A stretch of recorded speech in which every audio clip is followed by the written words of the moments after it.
Bon après-midi chez vous, mesdames, messieurs. Bienvenue à ces bulletins d'information.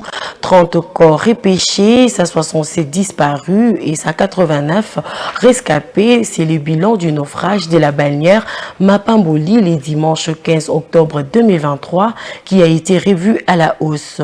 Parmi les victimes figure Madame Hélène Manguele, chargée de la logistique de la CENI à Bolamba dans la province de l'Équateur. Dans l'autre temps, les services de sécurité et la Croix-Rouge intensifient les recherches de corps jusqu'à 10 km en aval du fleuve Congo. Suivez.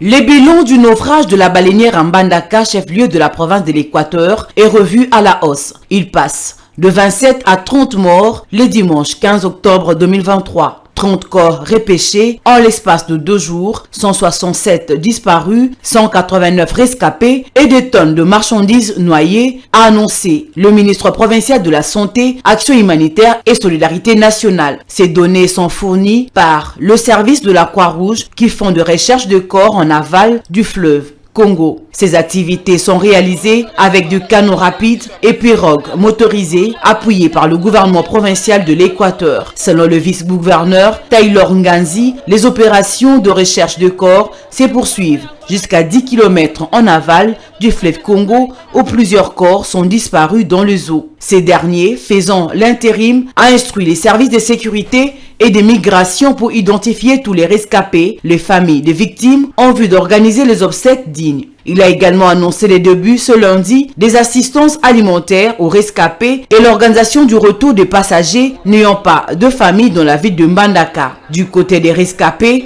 ces derniers déplorent avoir perdu leurs membres de famille et de marchandises car ils sont pour la plupart des opérateurs économiques et regrettent que le moyen de transport sûr n'existe pas dans la province de l'Équateur, raison pour laquelle les citoyens se débrouillent avec 2 baleinières en bois motorisé. Rappelons que la baleinière Mapamboli, qui a chaviré dans la nuit du vendredi au samedi, transportait plus de 380 passagers et plusieurs tonnes de marchandises composées de sacs de ciment, de barres de fer, des bidons de carburant, etc.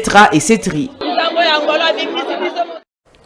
L'Assemblée nationale a adopté le samedi 14 octobre 2023 le projet de la loi portant prorogation de l'état de siège en Ituri et au Nord Kivu pour la 58e fois consécutive. Le texte a été présenté par Rose Mutombo, ministre d'État en charge de la justice et garde des Sceaux. Viningali Junior.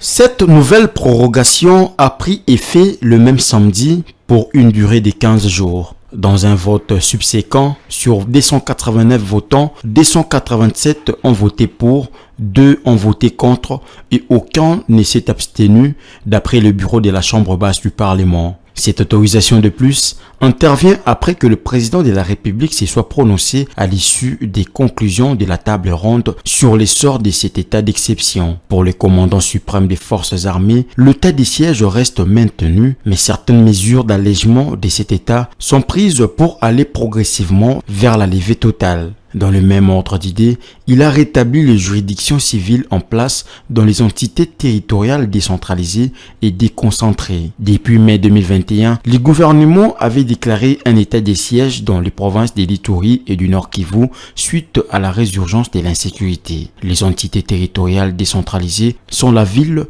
la commune, les secteurs et la chefferie. Les entités territoriales déconcentrées sont les territoires, le quartier, les groupements et les villages.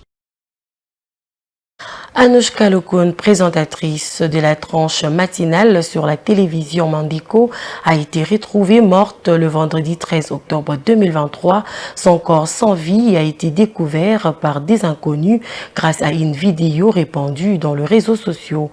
Les responsables des Mandiko se sont rendus sur place en compagnie de sa famille biologique afin de récupérer les corps pour le placer à la morgue de l'hôpital militaire Tchachi dans la commune de Ngali. Les circonstances et la cause de ces décès ne sont pas encore connues. Paix à son âme.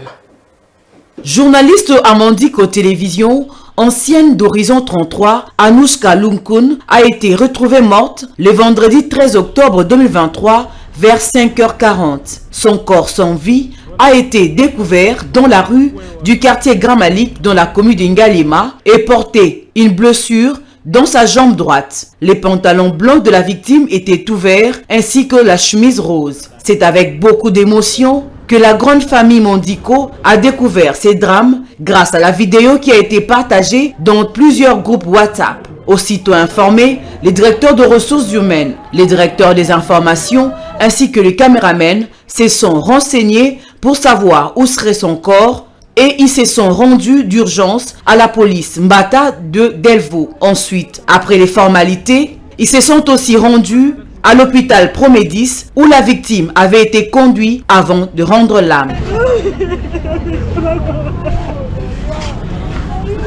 Son corps a été placé à la morgue de l'hôpital militaire Tchachi en compagnie de sa famille biologique. Les circonstances et la cause de cette mort ne sont pas encore connues, mais tout laisse à penser qu'il ne s'agit pas d'une mort naturelle.